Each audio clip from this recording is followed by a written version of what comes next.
네, 김희정 아나운서 수고하셨습니다. 이러한 특징류들을 두 전문가 어떻게 생각하는지 알아보도록 하겠습니다. 도움 말씀에 위즈웨이브 이건희 대표와 다울투자증권 이성웅 차장 모셨습니다. 안녕하십니까? 네, 반갑습니다. 시장 완벽한 상승, 회복은 아니었어도 어느 정도 정상화의 흐름이 이틀간 포착이 됐었는데 오늘 다시 한번 조정을 받고 있습니다. 수급도 뒷받침이 안 되고요. 특히 시총 상위단의 조정도 지수에는 부담이 되고 있는데요. 시장 진단부터 좀 해보죠. 이건희 대표님, 수급부터 한번 볼게요. 수급의 변동 우려가 매일 체크가 필요한 상황이에요. 이유는 외국인이겠죠. 장중에 매수와 매도를 엄청난 규모로 오가고 있기도 하고요. 어떻게 저희가 봐야 되겠습니까? 지금 이제 외국인들은 이제 선물 옵션으로 지금 엄청나게 장난을 치고 있다. 네. 이게 제 결론이고, 지금 우리나라가 엔캐리 트레이드랑 얼마나 관련이 있는지 모르겠지만 한번 쿠션 먹고 오는 건데, 그러니까 미국은 그 공포 때문에 빠질 수 있습니다. 네. 왜냐하면 미국으로 자금이 많이 가니까 그럼 미국 걸 팔고 또 넘어갈 수 있죠. 여전히 이제 그 공포심을 월가의 일부 사람들이 계속 다시 얘기를 하고 있고요. 어제부터 언급을 하고 있고 아직 안 끝났다. 언제 또 될지 모른다라고 얘기가 나오니까 오늘 또 엔화가 다시 또 강세를 띠면서 일본 증시도 하락을 하고 우리 증시도 동반 하락하는 네. 그런 모습이 보였는데 미국 증시가 빠져서 빠진 게 아니라 미국이 빠진 원인 자체가 엔케이 트레이드랑 무슨 채권 입찰 이렇게 얘기하지만 사실은 엔케이 트레이드 청산에 대한 공포가 더 큰 걸로 좀 보고 있고요. 그러면 제가 주식을 본격적으로 한 지 한 17년이 넘었는데 18년째 됐는데 일본 증시랑 엔화 흐름을 보면서 주식을 대응하는 건 처음인 것 같아요. 네. 예, 그래서 요즘엔 가장 중요한 지표는 금리도 아니고 엔달러 환율이죠. 예, 그래서 엔화가 약세를 띄워주길 바라는 지금 그런 분위기인데 그래서 지금 자체는 그래서 이런 과정을 좀 소화하는 과정이다라고 보고 있고요. 근데 우치다 총재가 일단은 백기 항복을 했죠. 백기 투항을 했기 때문에 지금 너무 걱정할 필요는 없을 것 같지만 여전히 시장은 세게 한 대 맞았기 때문에 주먹만 들어도 무서워. 흔들릴 수 있습니다. 예, 그래서 그런 상황이다. 이제 그게 주먹 들어도 날 안 때리겠구나라는 생각을 하게 될 때 사실은 시장이 좀 안정이 되지 않겠나 생각을 하고 있고요. 그래서 오늘은 전략이라든지 이 상황보다는 이런 게 언제든 시간이 좀 필요한 과정이다라고 보고 있습니다. 자, 이건희 대표의 말씀을 쭉 들으면 이건희 대표가 주식시장을 본격적으로 본 지가 한 17년 정도 되는데 일본의 엔화를 갖고 국내장을 논하는 게 참 이례적인 것 같다라는 말씀을 주셨습니다. 그만큼 엔캐리 트레이드의 자금의 향방이 우리 증시에 상당히 불안 요소인데 저 개인적으로 봐서도 왜 이렇게 불안하냐라고 보면 이 자금의 속성을 정확히 우리가 파악하지 못하기 때문이거든요. 그것의 프락시, 즉 대리 변수로 엔화 환율을 볼 수밖에 없다. 근데 엔화 환율이 참 요동치고 있다는 게 불안 요소인 것 같습니다. 자, 이성우 차장께는 이렇게 여쭤볼게요. 자, 엔캐리 트레이드에 대한 불확실성도 있고 미국발 국채에 대한 불확실성도 있고 이 전부 다 유동성이에요. 네네. 결국 국내로 유동성이 안 들어온다면 국내 기관들이나 아니면 또 정부가 꿈틀꿈틀하는 것 같은데 이 기관 쪽에서의 기대감이 좀 있을 수 있을까요? 글쎄요, 기관 쪽에서의 우리나라 정부가 대응하는 부분은 좀 한계가 있다라고 좀 생각이 되고 있고요. 결론은 저는 그런 것 같아요. 아까 말씀하셨듯이 이제 엔캐리 트레이드 자금에 대한 부분에 있어서 규모를 지금은 파악할 수가 없는 그런 상황이기 때문에 거기 이제 투자 심리나 이런 부분에 있어서 좀 불안 요소가 계속 향후에는 계속 나타날 가능성이 있다라고 판단되고 있고요. 지금 이제 미국이 이 금리를 인하를 하는 거는 당연한 거고 이제 인하 폭에 대한 부분까지도 이제 얼만큼 나오냐 이제 이 얘기가 나오고 있는 상황인데 결국은 이제 인하에 대한 미국이 금리 인하를 하게 되면은 일본이 금리를 올린 것처럼 미국과 일본의 이 금리 차에 대한 축소는 기정사실이잖아요. 그런 점에서 봤을 때는 향후에도 봤을 때 일본 증시가 그 대표님께서 말씀하셨듯이 우리나라와 연결되는 부분이 지금 오랜만에 이렇게 좀 보이는 상황이거든요. 그렇기 때문에 향후에는 이 미국 증시보다도 단기적으로는 이제 일본 증시 또 이제 일본 쪽에서의 정부의 입김이나 이런 부분에 있어서 계속 주목을 할 필요가 있지 않을까라고 좀 생각이 있어서 향후에는 어떤 변동성은 나올 수는 있겠지만 어떤 한쪽 방향으로 또 간다라고 하기에는 좀 계속 지켜봐야 되는 게 맞지 않을까라고 좀 생각이 됩니다. 큰 그림에서의 두 분의 의견을 먼저 들어봤는데요. 유동성, 수급의 이야기를 안 할 수가 없는 상황입니다. 그런데 여기 또 하나 체크해야 되는 게 반도체의 영향도 오늘 하락에 무시할 수가 없습니다. 엔비디아가 130달러를 넘겼는데 결국 100달러를 하회했죠. 이 영향에 국내 반도체주도 조정이고요. 삼성전자, SK하이닉스, 이 시가총액이 높은 종목들이 흔들리니까 투심에도 상대적인 영향이 더 클 수밖에 없어 보입니다. 이건희 대표님, 저희 이 투심 부정적인 상황이 좀 지속될까요? 일단 지켜봐야 됩니까? 일단 어제 이제 미국 시장에서 큰 화두 우리가 이제 가만히 돌이켜 보면 SK하이닉스나 삼성전자 같은 경우 특히 SK하이닉스는 24만 원에서부터 3단 콤보로 맞은 겁니다. 네. 처음은 AI 버블론, 그다음에 또 하나가 경기 침체, 그다음에 NK 트레이딩, 예, 이게 세 개를 다 맞았는데 하락 원인이 이 세 개가 다 지금 해소가 경기 침체 부분 약간 해소가 된 것 같아요. 그거는 이제 어느 정도 이제 뭐 아니다라는 쪽으로 가고 있는데 아직 AI 버블론은 잠재워지려고 했는데 어제 슈퍼마이크로의 실적이 안 좋으면서 빠졌다라는 부분, 뭐 시간에서 20% 이상 빠졌죠. 예, 그러면서 오히려 이제 그게 엔비디아를 끌어내리는 모습인데 그것도 사실 좀 어불성설이긴 한 건 슈퍼마이크로가 실적이 안 좋은 거는 데이터 센터를 구축할 때 비용이 많이 들어서 그런 거거든요. 그러면 엔비디아 칩이 비싸서 그런 거라는 것도 또 원인 중에 하나인데 근데 엔비디아가 그것 때문에 빠졌다. AI 그래 돈 못 버네.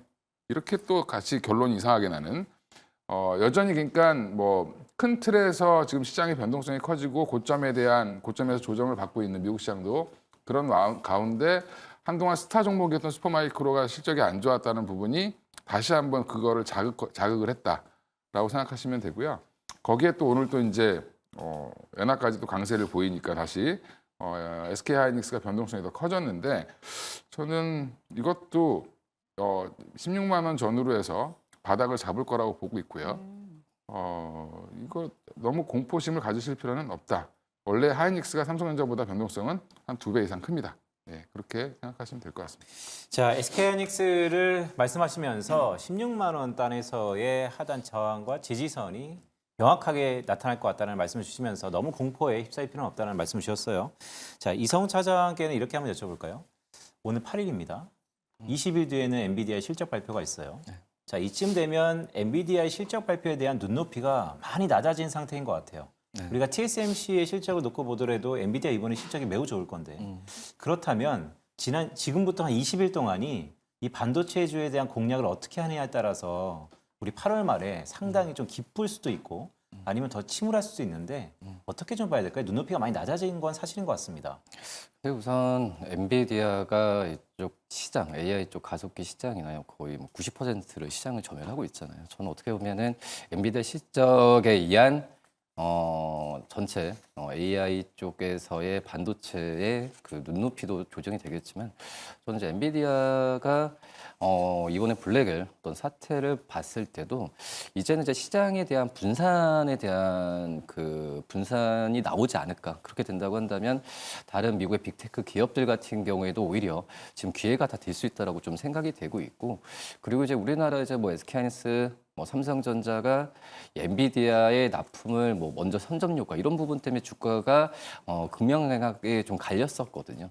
뭐 그렇기 때문에 오히려 지금 엔비디아로 어떤 그 시장 반도체 시장 자체를 평가하는 게 지금은 시장 분위기지만 제가 봤을 때는 우리 블랙의 사태나 또 엔비디아의 실적을 또 발표를 계기로 이쪽 그 고성능 어떤 반도체 쪽 시장 같은 경우에 이 그 견해가 이제 좀 색깔이 좀 바뀌지 않을까라는 생각도 많이 들거든요. 색깔이 바뀐다면 좀 더 긍정적으로 바뀔 수 있다는 얘기인가요? 그렇죠. 긍정적으로 오히려 좀 시장 분산 효과가 전 나올 가능성도 크다라고 지금 생각이 되고 있고 지금 이제 엔비디아 종목 어제 미국 시장도 봤을 때도 엔비디아 떨어졌을 때 다른 빅테크 기업들도 같이 떨어진 그런 상황인데 이제 그런 것보다도 이제 미국의 빅테크 기업별로도 이제 차별화가 진행될 가능성이 또 있다라고 지금 생각이 되고 있고 오히려 지금 그 그 말씀드렸듯이 SK하이닉스가 엔비디아와 밀접하면서 주가 많이 올라갔지만 오히려 엔비디아의 시장 점유율이 떨어지고 분산되면은 삼성전자는 뭐 구글이나 이쪽에서 납품하는 부분이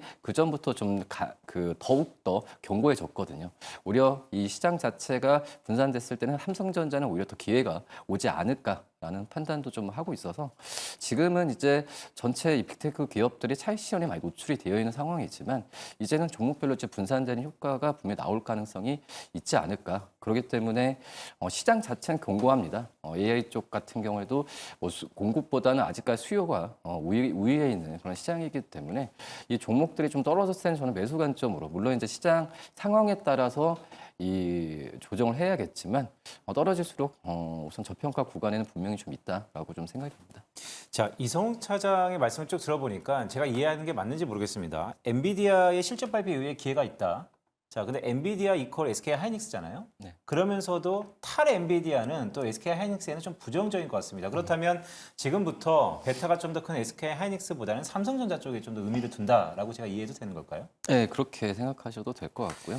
그래도 이제 두 개 종목 다 어떤 시장 자체에 대한 뷰로 봤을 때는 지금도 매수가는 맞다라고 생각이 되고 있거든요. 하지만 이 삼성전자 쪽에서의 이 더 올라갈 수 있는 더 폭은 더 있다라고 좀 생각이 되고 있어서 둘 중에 하나를 선택한다면 삼성전자 낫지 않나 판단됩니다. 알겠습니다. 제가 이건희 대표한테는 이렇게 좀 여쭙겠습니다. 오늘 매우 좀 진중한 시기인 것 같습니다. 제가 두 대표님 너무 좋아하니까 꼭 싸움 붙일 건 아니고 한번 좀 여쭤볼게요. 허심탄회하게. 자, 이성훈 차장께서 네. SK하이닉스보다는 삼성전자에 좀 더 무게를 실자라는 말씀을 주셨어요. 그리고 네, 실제 그렇죠. 삼성전자의 컨퍼런스 콜을 보면 이제 HBM의 퀄테스트 통과는 사실 됐다라고 봐도 무방하거든요. 네. 자, 삼성전자예요? 아니면 SK하이닉스의 어느 쪽에 좀 더 무게를 두고 계세요? 네, 저는 SK하이닉스에 무게를 좀 두고 있고요. 네. 베타가 당연히 크죠. 크고 이제 뭐 변동성도 클 수 있는데, 그러니까 이제 이런 겁니다. 그러니까 엔비디아가 시장 점유율이 90%였는데 70%, 80% 떨어지면 80%, 70%로 떨어지면 하이닉스 이제 끝난 거 아니야? 이렇게 생각하실 수 있는데 점유율이죠. 전체 생산량이 줄어드는 게 아니라, 그러니까 다른 기업들이 할 때 결국에 이제 전체 파이가 커지는데 그게 점유율이 내려간다고 해서 매출이 줄어드는 건 아니다. 오히려 늘어날 수도 있습니다. 60%가 되더라도. 젠슨왕이 뭐 지금 열심히 본인 주식을 좀 파시는 것도 있는데 그분이 하신 말 보면 자기들 점유율은 60%까지 내려가는 게 정상이다라고 얘기했습니다. 그러면 그 정도까지 내려가더라도 SK하이닉스는 지금 중국 물량 HBM2E 정도도 지금 대응할 수 없을 정도로 3에 지금 집중하고 있거든요. 3에 집중하고 있고 증설도 노리고 있기 때문에 많이 빠졌기 때문에 반등도 사실은 더 많이 나올 수 있고요. 오랫동안 봐온 결과 삼성전자는 계단식으로 올라가거나 약간 좀 무겁게 갈 수 있는데 하이닉스는 빠질 때도 급하게 빠지지만 올라갈 때도 급하게 올라갑니다. 그래서 이런 걸 조금 더 원하시면 다이내믹한 걸 원하면 하이닉스를 사시는 게 맞고 그게 아니라 나는 조금 그래도 좀 편하게 하고 싶어 하시는 분들은 아빠를 사시면 되죠. 삼성전자 사시면 되고 저는 엄마를 좀 더 좋아한다. 네. 이렇게 말씀드리겠습니다. 결국 이 두 기업 다 매력적인 종목이다. 저희 이렇게 좀 결론 도출을 해보겠습니다. 자, 엄마냐 아빠냐 이야기하는 게 어렵습니다. 그리고 요즘 시장에서 종목을 좀 선택해 주세요라는 질문 자체가 참 조심스럽긴 한데요. 종목으로 시장이 돌아가다 보니까 저희가 계속 이야기를 나눠보도록 하겠습니다. 자, 일단 오늘 옵션 만기일이고요. 내일은 한 주의 마지막 거래일로 간만 가능성이 높은 상황입니다. 남은 이틀의 거래 두 분의 조언과 함께 방향을 좀 탐색해 보도록 할게요. 전략 받아봤는데요. 자, 워낙 어디로 튈지 모르는 시장입니다. 이건희 대표님부터 예. 오늘의 전략 알려주시죠. 전략은 좀 그냥 어차피 자꾸 뭘 사라고 말씀드리면 야, 다 물렸는데 뭘 사라고 네. 자꾸 얘기하냐 이렇게 얘기를 다들 하시거든요. 그냥 가만히 관망하시는 게 좋을 것 같고요. 그렇다고 지금 섣불리 뭐 손절을 한다든지 현금을 하시는 건 좋은데 이익 난 걸 파십시오. 그래도 어느 정도 아니면 손실이 적은 걸 팔아서 현금을 만들어 놓으시는 게 좋고 지금 뭐 하이닉스 너 때문에 20만 원에 샀는데 물렸는데 어떡하니 이렇게 얘기하시는 분들도 저도 있거든요. 네, 그런 분들은 갖고 계시면 됩니다. 아니면 더 살 기회가 있으면 자금이 있으면 더 사시는 게 맞고요. 이게 제가 엔캐리 트레이드 청산까지 예측을 못해서 그럴 수 있는데 그러니까 한마디로 지금은 너무 적극적으로 대응하시다가 나중에 계좌가 더 망가질 수 있습니다. 그러니까 이럴 때는 시장을 조금 멀리서 안 보시는 것도 하나의 방법이고 네. 예, 좀 짜증 난다 그러면 그냥 나가서 친구분들이랑 예, 막걸리 한잔 하시는 게 오히려 더 낫다. 이렇게 말씀드리겠습니다. 알겠습니다. 이건희 대표의 얘기를 쭉 들어보면 한치 앞을 알 수 없는 장이기 때문에 8월 휴가철입니다. 잠시 한 발짝 뒤에서 우리 시장을 바라보자라는 말씀을 주셨습니다. 자, 이성훈 차장의 전략을 한번 좀 들어보죠. 전략 한마디로 보니까 그래도 모멘텀이 있는 종목을 조금은 주목해보자라는 말씀이신 것 같아요.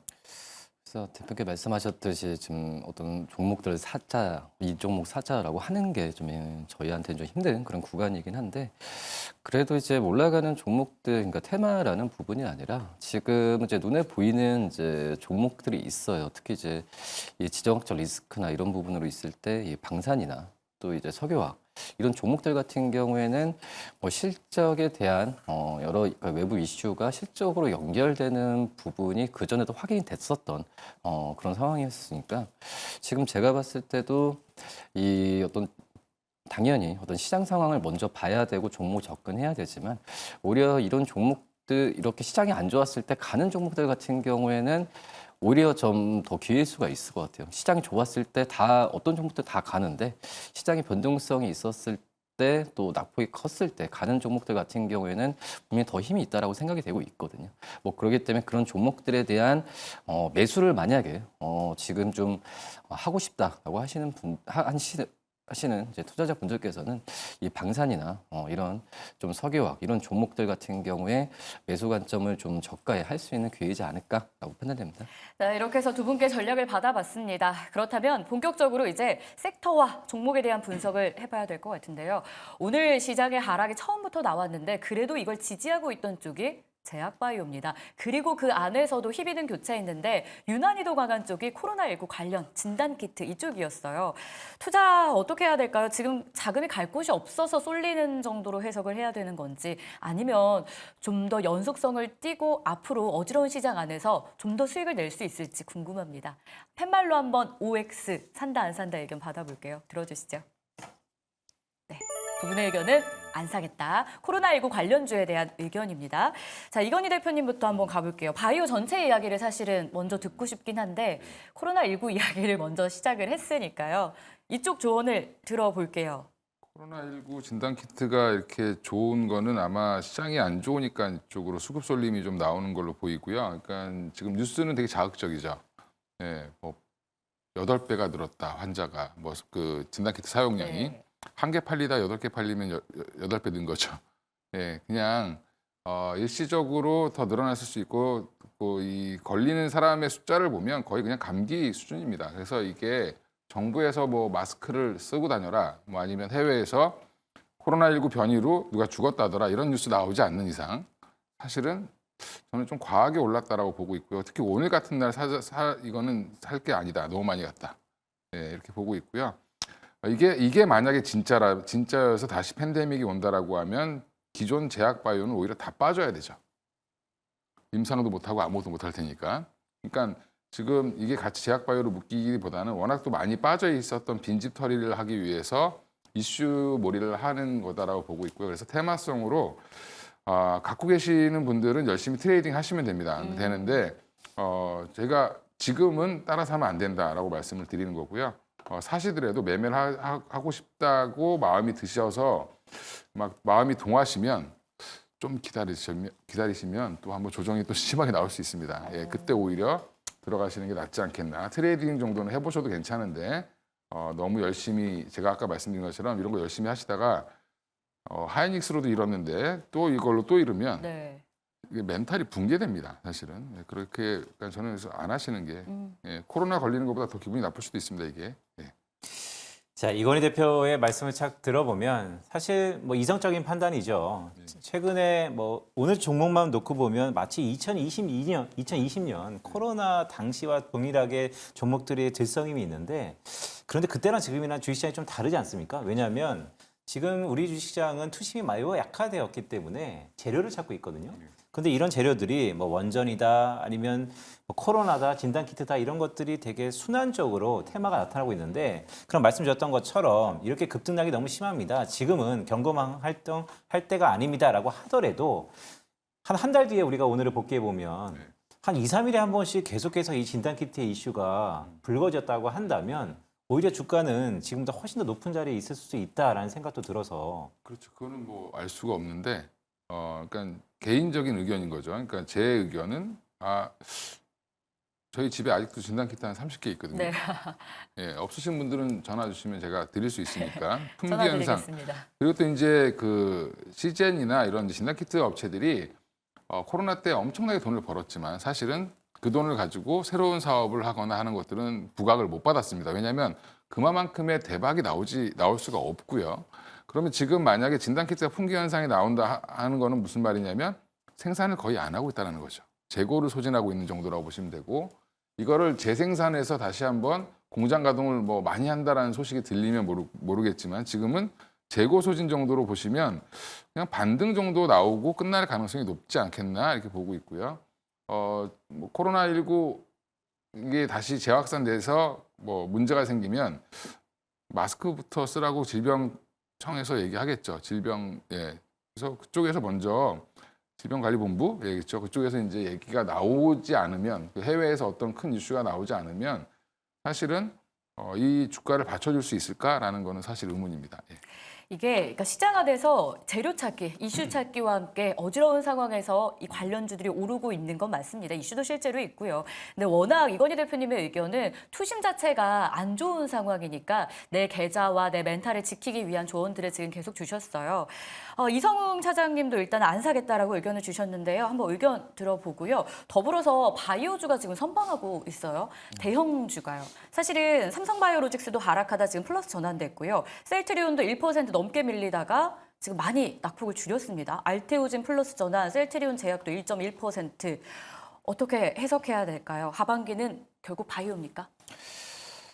우선 지금 코로나 저는 이제 시장에 어떤 방향성이 없으니까 좀 이 코로나 쪽으로 좀 자금이 좀 몰리는 느낌이 좀 많이 들고 있고요. 그리고 이제 질병관리청 같은 경우도 이번 코로나에 대한 뭐 중증도나 어떤 파악이 지금 안 되고 있는 상황이거든요. 뭐 그런 점에서 지금 뭐 이 코로나 관련주들에 대한 실적으로 연결해서 생각하기에는 굉장히 좀 힘든 그런 구간이라고 좀 판단이 되고 있고, 그리고 이제 뭐 진단키트가 만들지 않았어요. 그 전에 이제 관련 기업들 같은 경우 거의 안 만든 상태에서 이 재고가 좀 나가는 상황인데, 이 기업들이 이 코로나 다시 시작되면서 그 옛날처럼 적극적으로 진단키트를 만들 가능성은 전 많이 없다라고 판단되고 있거든요. 그렇기 때문에 이번 코로나 재확산에 의한 이 진단키트 주들이 바로 이제 하반기 실적으로 연결이 될 가능성은 거의 없다라고 지금 생각이 되고 있기 때문에, 그래서 X를 든 걸 말씀을 드리고요.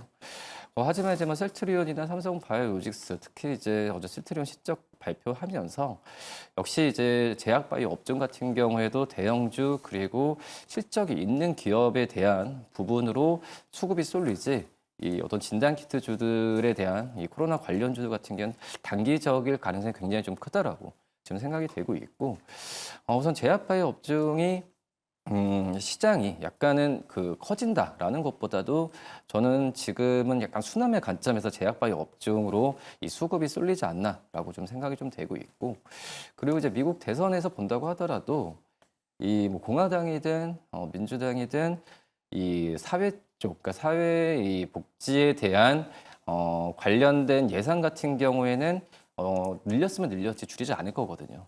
뭐 그런 점에서 보면은 이 제약바이오 업종에 대한 기업들, 특히 이제 CMO 관련된 기업들 같은 경우는 지금 계속 그 관심을 매수 관점으로 들어가도 괜찮지 않을까라고 좀 생각이 됩니다. 알겠습니다. 네, 이성훈 차장과 이건희 대표의 말씀을 좀 요약해 보면 참 코로나19에 대해서는 약간의 이벤트성이 테마다. 하지만 제약바이오의 전반적인 흐름에 대해서는 좀 더 긍정적이다라는 말씀 주셨습니다. 자, 이어서 다음 섹터 보도록 하겠습니다. 자, 이번에는 원전입니다.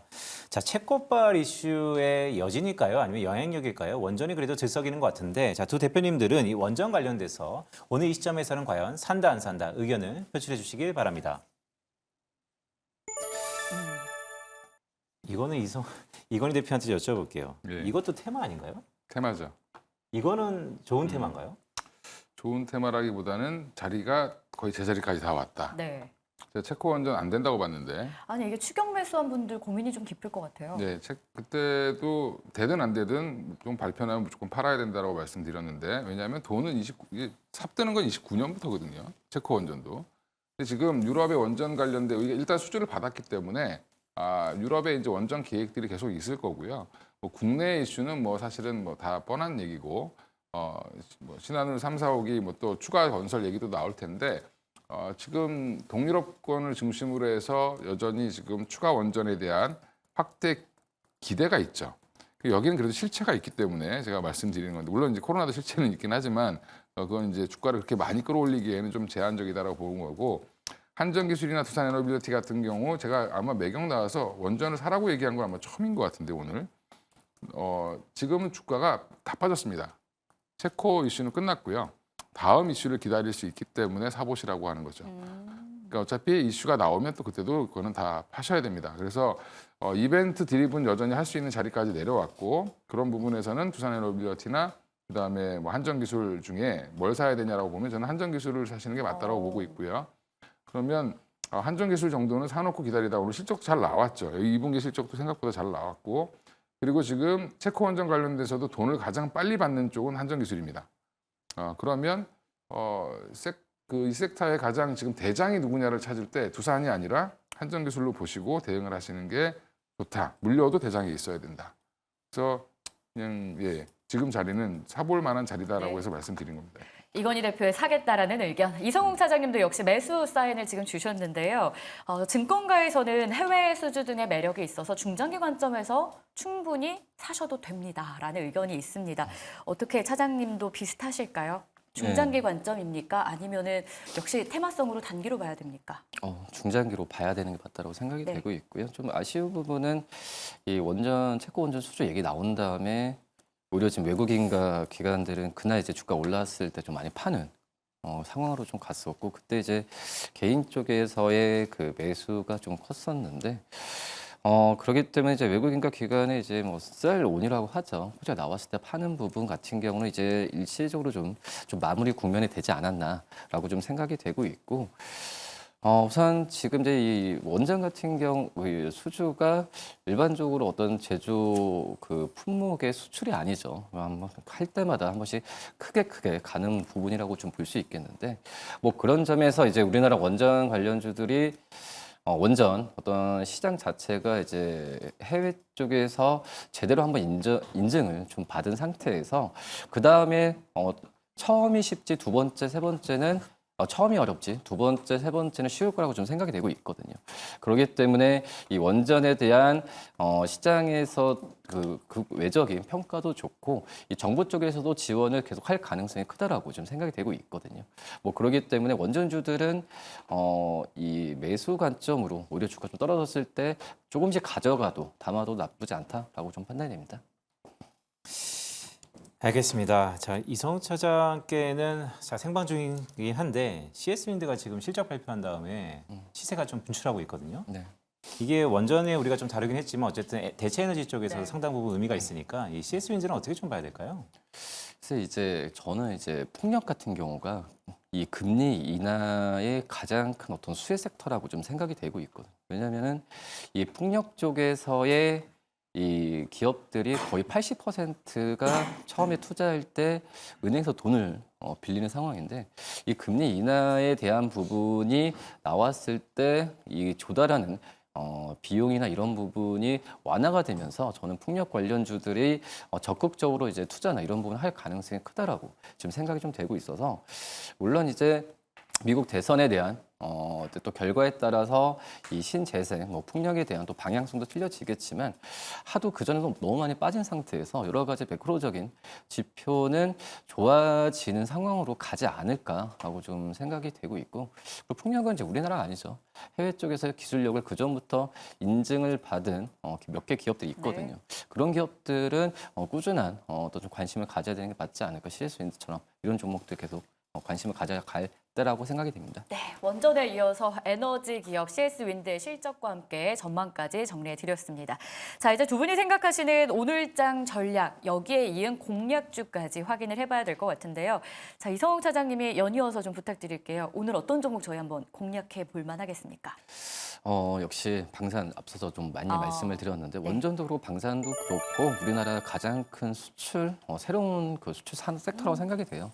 그렇기 때문에 이 방산 쪽에서도 이제 현대 로템이 가장 큰 이제 이슈가 많이 되고 이제 폴란드 쪽에서의 계속해서 컨소시엄이나 분기마다 수준은 계속 나올 것으로 생각이 되고 있거든요. 뭐 그렇기 때문에 오히려 최근에 좀 조정에 대한 부분은 매수 관점으로 들어가는 게 맞지 않을까라고 좀 생각이 되고 있고 지금 현재 지정학적 리스크가 중동 쪽에 나왔을 때 이 중소형 방산주들만 올라가고 이런 대형 방산주들은 조정을 받는 상황이거든요. 결국은 봤을 때도 이제 방산 쪽이 테마가 아니라 이슈와 실적이 가장 묶여 있는 섹터가 방산주이기 때문에 이 안에서 대형주 조정을 받았을 때는 매수 관점 들어가고 그 중에서도 이제 현대로템 이제 레일 쪽보다는 이 디펜스 솔루션에 대한 사업분 비중이 높아지고 있고 근데 하지만 레일 쪽 같은 경우에도 인프라 투자나 여러 가지 이슈로 본업에 대한 그 관심이 또 높아지고 있는 상황이거든요. 현대로템을 좀 관심 있게 말씀드리도록 하겠습니다. 알겠습니다. 자, 이성훈 차장의 오늘의 공략주는 현대 로템이었고요. 이건희 대표도 한번 여쭤볼게요. 어떤 네. 걸 주로 공략해야 될까요? 뭐 사실 종목을 뭐 사자 말자 잠깐 말씀드렸다시피 이렇게 얘기하면 뭐 돈도 없는데 뭐 사자고 이렇게 네. 얘기하냐 이렇게 하실 수 있는데 그래서 좀 중장기로 바닥권에 있는 종목을 좀 찾아보자. 그래서 가지고 나온 게 JLK입니다. 최근에 움직임은 10,000원대에서 13,000원대를 왔다 갔다 하면서 지금 거래가 터지고 있는 상황이고요.